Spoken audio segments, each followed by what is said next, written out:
That's where the alignment is between Graham and I. Okay, so what is bringing down the fourth wall project, Graham? A terrible spell, and part of that spell, the humans have the campfire circuitry. For whatever reason, probably because it. So like, the television engages that, and like that's when your tribal elders are passing on information and stuff. So like those things are hijacked and make everybody feel like they're audience. And like if you watch characters in series that do break the fourth wall, and that's what the fourth wall I'm referencing when I do it. It's the wall that behind which you are audience and not a human. So okay. Hashtag paintball for Jesus, @GrimGrizz, hashtag break the fourth wall. So like you do like break the fourth wall that doesn't exist and be like, break the fourth wall a little bit. you really helped me break the fourth wall. Like, it's just people. Good poetry is definitely always trying to break the fourth wall. Always tried, as GrimGrizz says, to break the fourth wall to the degree that I can.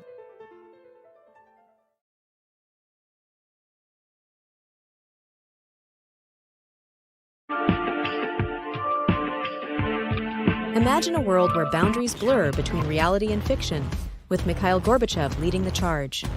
Gorbachev didn't just challenge political norms, he dared to break the fourth wall in storytelling. "Tear down that fourth wall," he exclaimed, inviting us into a new era of engagement. His metaphorical call wasn't for Berlin alone. It was a clarion call to storytellers and audiences alike. Engage directly, break barriers, and foster a dialogue. Gorbachev's words echo in the halls of creativity. As storytellers, it's our turn to tear down that fourth wall, inspired by Gorbachev's daring challenge. Join us in this creative revolution. Tear down the walls that confine your stories. Share, like, and subscribe for more inspiration. Hope and your donations. I hope and your donations. Thanks, somebody. Where's the train? Ups, can you find the train? I can't find the train. There's too many brandings loaded. We've overloaded. There it is. I've been wanting to record a skit that I haven't done, so I'm going to perform it as a rehearsal now. It goes like this. Whoa!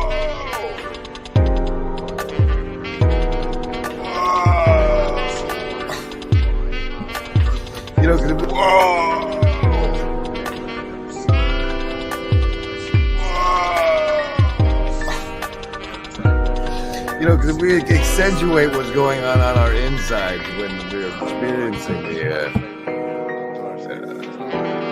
deep psychological programming. It's comical.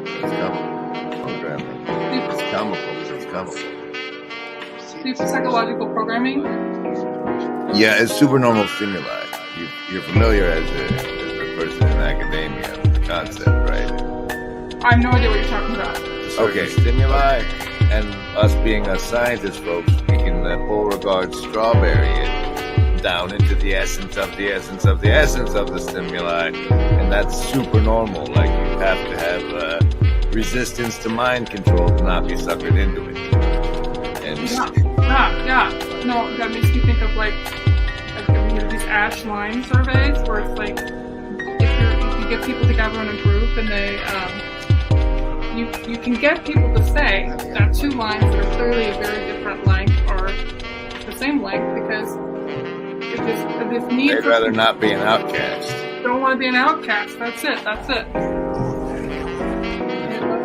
real thing. It's a beautiful space. I think people are really full of heart and full of hope, which I think is unusual in the United States right now. I mean, they're coming together in a way that, I mean, I'm giving away the plot here, but people are coming together here in a way that they don't come together almost anywhere else. And then they're finding ways to come together in real life too. I think it's huge. I think it's transformative. I think it's going to change the world.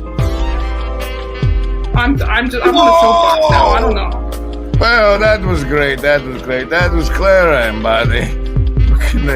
Joe on that beautiful note. Held together by hope and your donations.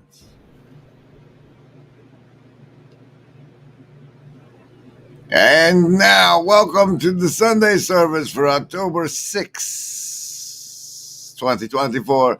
Remember Embody on the thumbnail, because why not? Why not? I'm Grim Grizz, General Griswold Gaius Grim of the First Life Progression Protocol. Hello.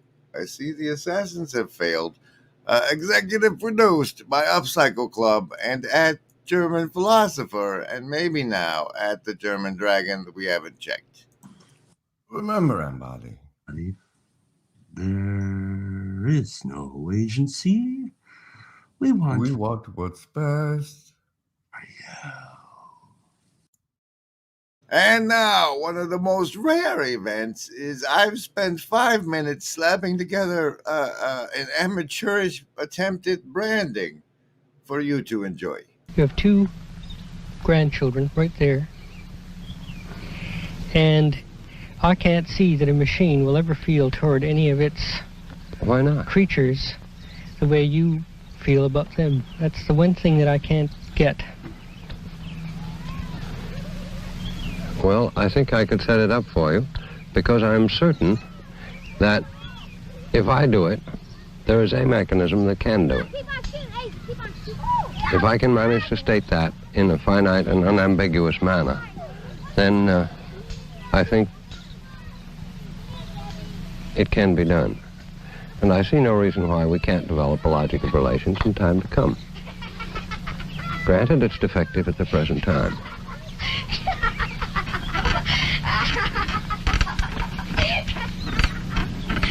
Don't shake the table.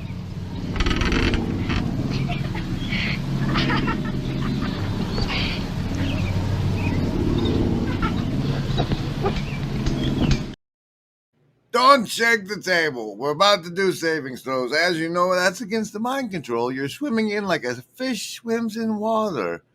Because the word, survival is a basis on which you can choose survival as a basis for your resistance to the mind control, your own will to survive as that, or your social networks, or your accumulated wisdom, or the power of your heart as the basis for your resistance to the mind control.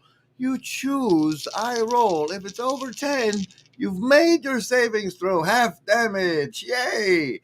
If it's under 10, full damage. But at least you got a savings throw. Survival, social, wisdom, or heart.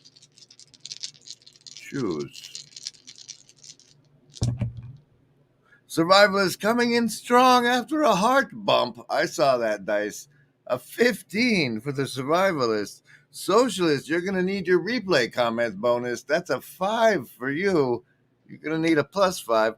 Lovers of wisdom, a solid 6 on today's roll. That's going to be nice because it's paired up. But first, heart with the number 9. Number 9, you just need the +2 hive mind chat. Wisdom kids pairing up, or indigo kids pairing up with the wisdom folk. Oy vey, that must bring us to black magic and propaganda with our good friend Dr. Michael Martin from the Sophiologist Regenerative Podcast. What he calls the astral light. Now, I don't want to get too lost in the weeds describing what that is, but essentially it's, we'll put it this way. You walk into a room where people have just had a fight. And you haven't even talked to anybody. You just open the door, and all of a sudden, whoa, or is it heavy? What's this? I better go home. That's kind of what he's talking about. That energy or current or whatever it is, the ether, that you can sense, right? And people talk about the mood of the nation, right? That's the kind of the astral light. So think about it like that. But here's the thing, that's only partially interesting. The really interesting thing is the action of the current is carry away and often to exalt beyond measure persons who are impressionable and weak, nervous organizations, temperaments inclined to hysteria or hallucination. Now, I think that's precisely what we saw during COVID, right? It created in a few.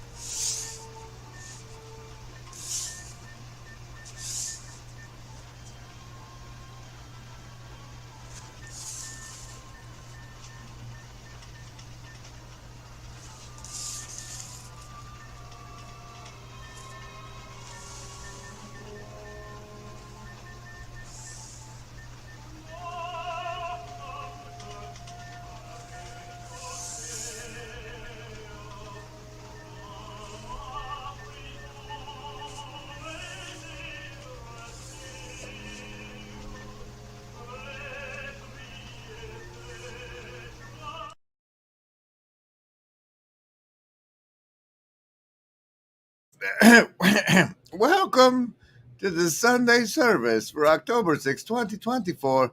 Remember, everybody, with a thumbnail of future humans and a robot around a primitive campfire as generated by today's seed on the NightCafe. It's a whisper in your ear, now listen here. Remember, embody, it's all so clear. No hidden strings, no puppeteer. We're by your side, have no fear. I cherish truth. I cherish truth.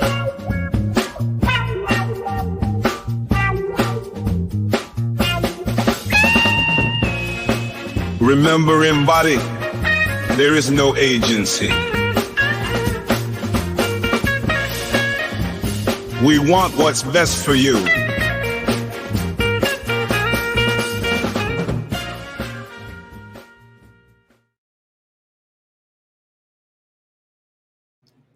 Frail Pilotson asks, is the robot the one without the helmet on this image that you're not seeing if you're only listening? And I think yes.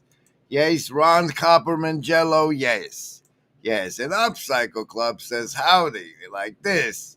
With the howdy, oh, look, that's Michael Martin, howdy rascal. There's the howdy rascal. How's it going, everybody? We're doing a Sunday service because it's Sunday, and being virtually not alone is a service we provide to you. You can be not alone with all the people in the Hive Mind chat. It's like Upcycle Club, Ron Copperman, Slicarius, Adam, Dylan, Major, Toonji, and that guy, as well as T.W. Arundel and Cassandra herself. Welcome, everybody. Welcome. Have a wave. Have a wave. Oh, and also have a card for the show from the casino deck, which is this one. Oh, the Ace of Hearts from the casino deck. What a pleasant surprise. It's always nice to see the aces, right? Here's a bubble, and... So say we all, yuck, yuck, yuck, ho, ho, ho. Special thanks to the Shadow Cabal. So say we all. Now what we have for you up next is a special song made special by the fact that it appeared in the Broken Clock Tower Discord and seems to be by the person singing the song in our Discord, unless I'm mistaken. And that's over on the Pilgrim and the Strangers channel with the Cyclone of Raycove. Kid, and later I heard it and I was like, oh. Oh, and if you listen carefully, it sounds like it says Rascal. almost. Well, that's an old song. There you go.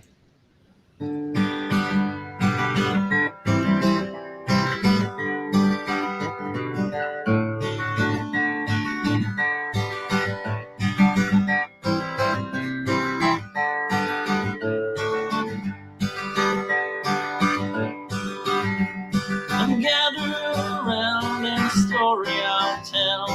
Sadness and tear in eyes of a dreadful cyclone that came into our town, blew our schoolhouse away. I'll leave you with the music of Helene out there. Yeah. If you were complaining about his lighting, there was apparently a hurricane going on at the time. Welcome. This is the Remember Embody Sunday service for the 6th. And this thing always reminds me, seeing campfires often reminds me of this meme.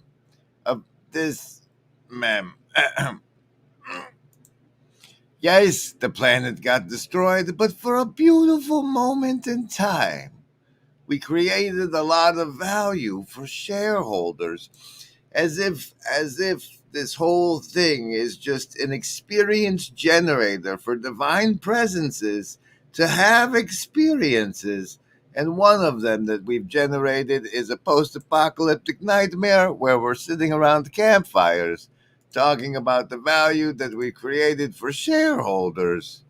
But at least that was and think then, therefore, of the experiences we're creating here together on the fabulous Grim Grizz streams, and virtually not alone. Although this world will devastate you, and rejoice although this world will penetrate you, and rejoice although you will not survive. Rejoice you'll never make it out alive. Excellent rehearsal, gentlemen. And rejoice, your hair smells like burning hair. Oh, rejoice, your nails all got chewed off. You can sing along at home. Rejoice, and holy fuck, you're bleeding there. Oh, rejoice, you burned your whole beard off. Rejoice despite the fact this world will hurt you. And rejoice despite the fact this world will kill you. And rejoice despite the fact this world will tear you to shreds. Rejoice because you're trying your best. Hey, I love that one. That's gorgeous. Thank you, brother. Wait, who's that brother? Andrew Jack. Are we holding some of the shares? Are we the shareholders? Asks the Tunji, as Upcycle Club comes in strong with 10 gift memberships that let you make these fancy emojis. You can do :V&A : howdy : maybe even : behold a : if you claim those gift memberships right now. Right now, you can hold on those shares. And Freedom's Lunch considers it pure joy. He's the one responsible for the opening song I always use. This one.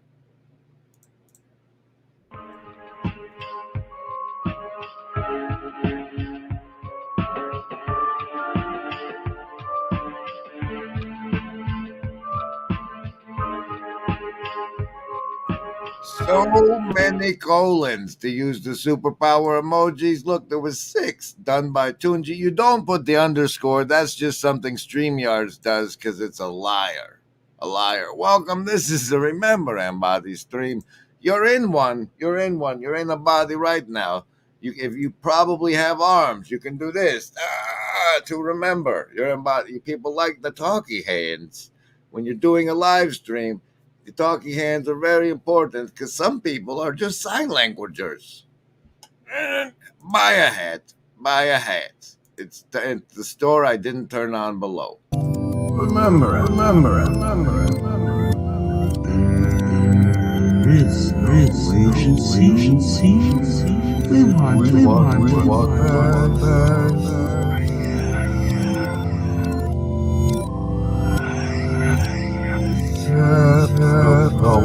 I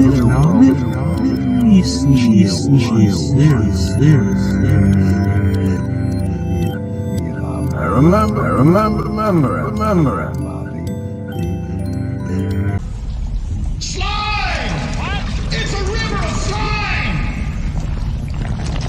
Is everything all right in here? Yes, Nanny. Yes, and I've turned on the store now, so if you look below the broadcast, there's probably buttons like Store you can press to find fabulous merchandise, such as this hat. This hat's still on low markdown, and for a limited time, you can still get last season's fall inversion merchandise. I'm gonna turn that off real soon. I'm not a cat. And now, to give you time to enjoy your shopping opportunity, we all know that there is no agency any living gent can see doing what is right for me. Just lifting up my bro so he can grow some eyes to see that doing what is right for me increases all our agency.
And now for a Canadian deck card for the show, the three of clubs.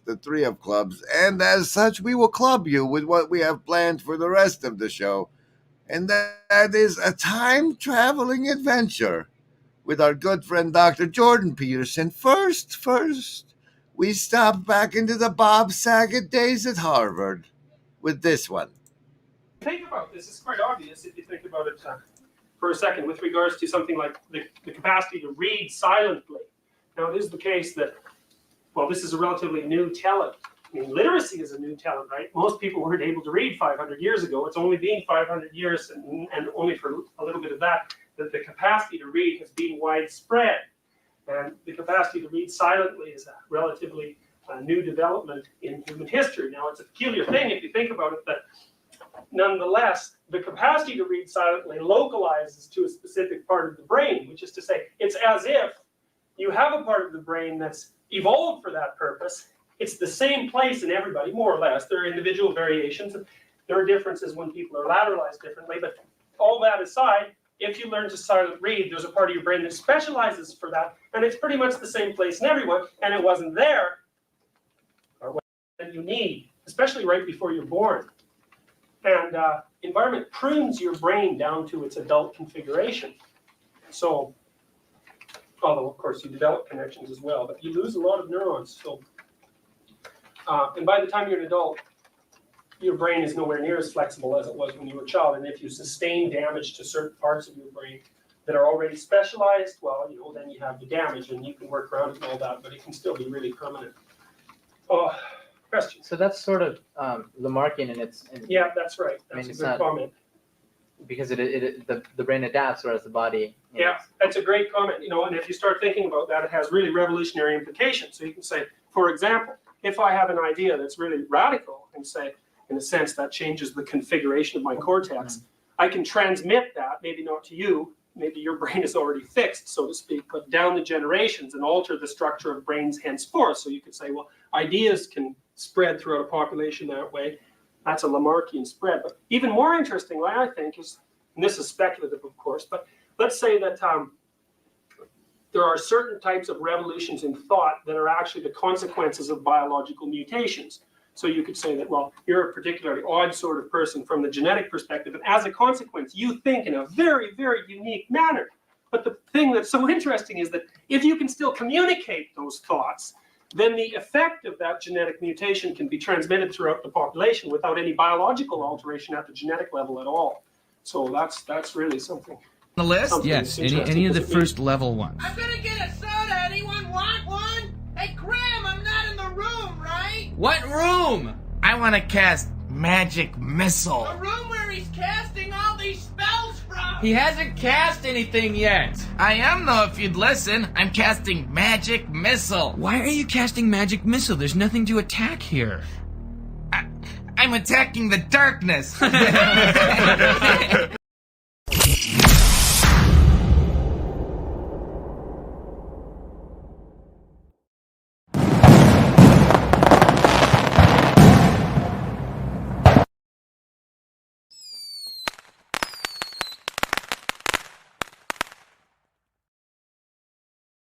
Now we continue our time travel episode into other magics cast.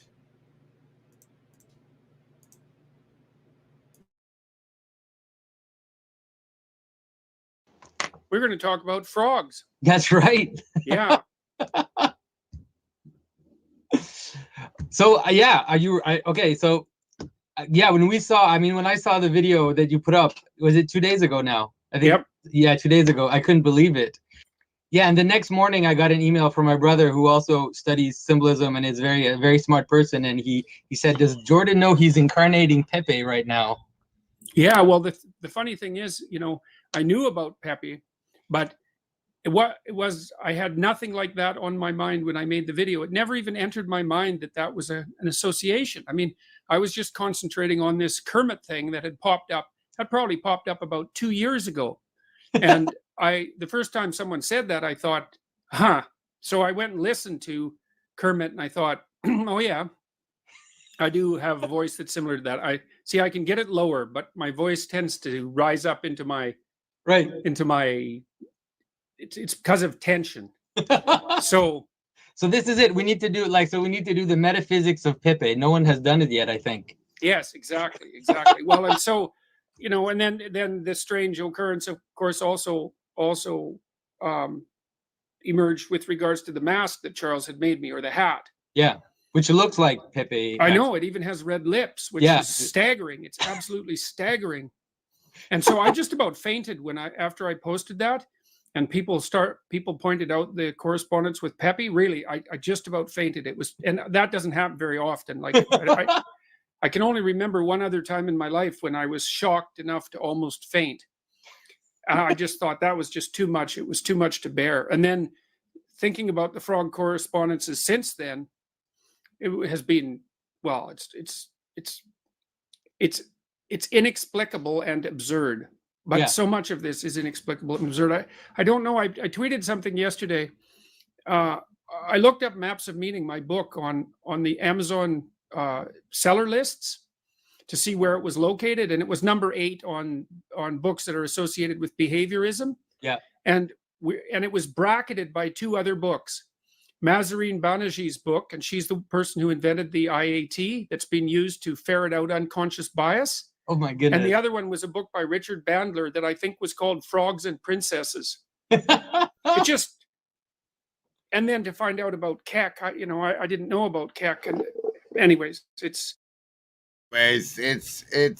time for the agency deck card of the show.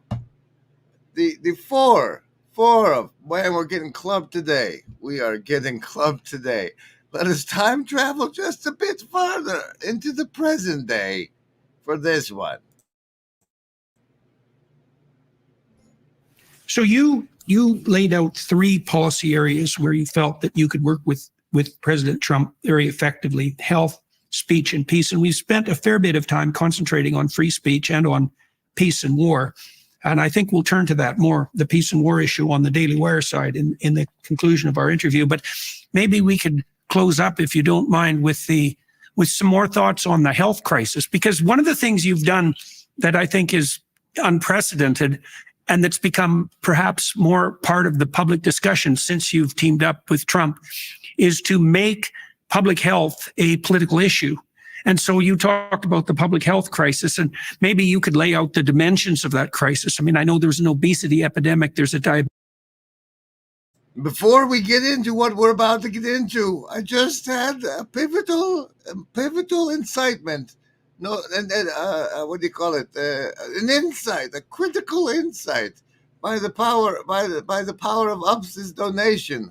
I'm almost positive, and that is if there is a biblical figure named Jeremiah, and Jeremiah was a bullfrog, wouldn't he sound like the guy on the right?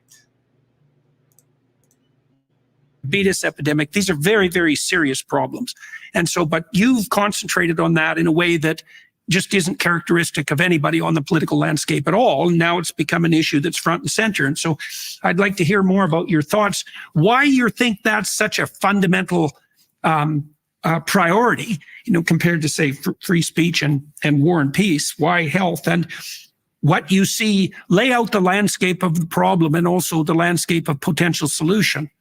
Yeah, so we are now the sickest country in the world. We have the highest chronic disease burden in the world. When my uncle was president, I was a 10-year-old boy. About 6% of Americans had chronic illness, and today 60%. When my uncle was president, his uncle was a guy that got shot in the head for theoretically moving to the American off of the Federal Reserve System.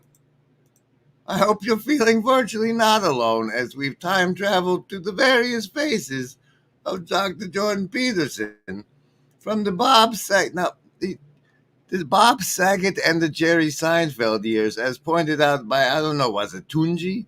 Tunji, did you say Seinfeld? But it's as if Bob Saget and Jerry Seinfeld combined their powers to make this.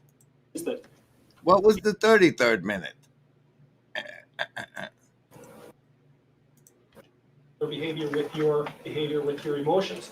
So, like, a child will monitor, or a parent will monitor his child and react positively when something that the parent wants to happen happens, and negatively when something happens that the parent doesn't want to happen. So the child's behavior is, well, that's just classical reinforcement theory, basically. You exchange rewards and punishments and threats and promises and modulate behavior. We do that all the time in our interpersonal interactions. That's part of the reason why people with personality disorders can sort of have an uncanny effect on you. To this moment. Comic, you have it's very crass, but here's this frog, right, who goes to the toilet to urinate, but he pulls his pants down to his knees. And so he's doing something that usually if you pull your pants down to your knees, you're going to sit and do something else. But then he does that, but he stands. And so here's this, and he shows us his backside, right? So here's this strange power of inversion, which actually brings the man to stand back up. And so that's this double inversion that people who use this type of imagery are doing. And so even it's like, let's say like the radical left wing are saying, you're this, whatever, you're a white male controlling blah, blah, blah, blah, blah, you're all these things. And the people who use these Pepe comics, they say yes. And they reflect that to you. And then the people who accuse them of that completely lose their mind. They completely lose their mind. But the only thing they're doing is saying, let's say,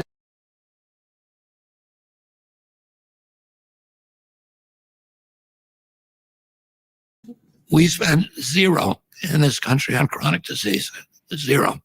And today, and for many chronic diseases, first of all, there weren't even diagnoses and there weren't drugs available. Today, we spend $4.3 trillion, so about 95% of our health budget. It's the biggest, and it's 5 times our military costs. It's the biggest item in our budget, and it is the fastest growing. And not only that, as if our biggest budget was funneled to the people that profited off your illness. Woo! I hope you felt virtually not alone. Thanks to the guest stars Afriel and Ups, we are now at 97%. of the goal of something we actually need. Oh yes, the windshield repair on the car, so it doesn't turn into a bigger expense at the future date. We have a computer repair coming up thanks to the Shadow Cabal, and we'll be releasing the Rescued Illuminati video if all goes well. Special thanks to the Shadow Cabal. So say we all. And as the thumbnail reminds us, as we often do, to remember embody. Try to go hug someone near you, and if you can't do that, maybe reach out with a handwritten letter, because yay for the post office.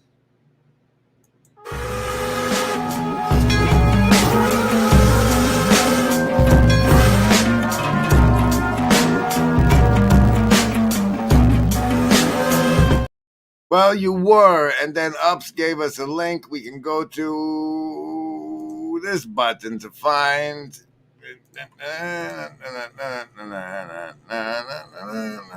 Stop it, and then load it. Show me the button. Come on, baby. Here it is. There's a 9-year-old comment on here somewhere.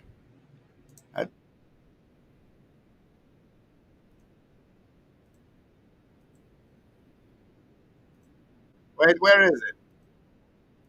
There. Now we're sharing it. Now we're looking for a 9-year-old comment. By who? What the?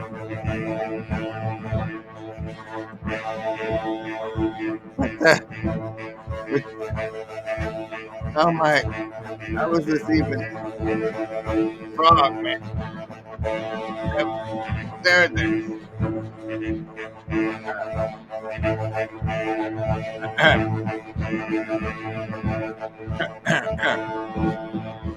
I hear this. I can't help but imagine a great nighttime gathering of frogs, led by the moon frog himself, slowly congregating in a marching line, some leading the line with drums, summoning forth all of the frogs of earth to join in the rally, most mesmerized, broken, beat, topic, and staggered formation, in solid celebration of their unquestioned frog.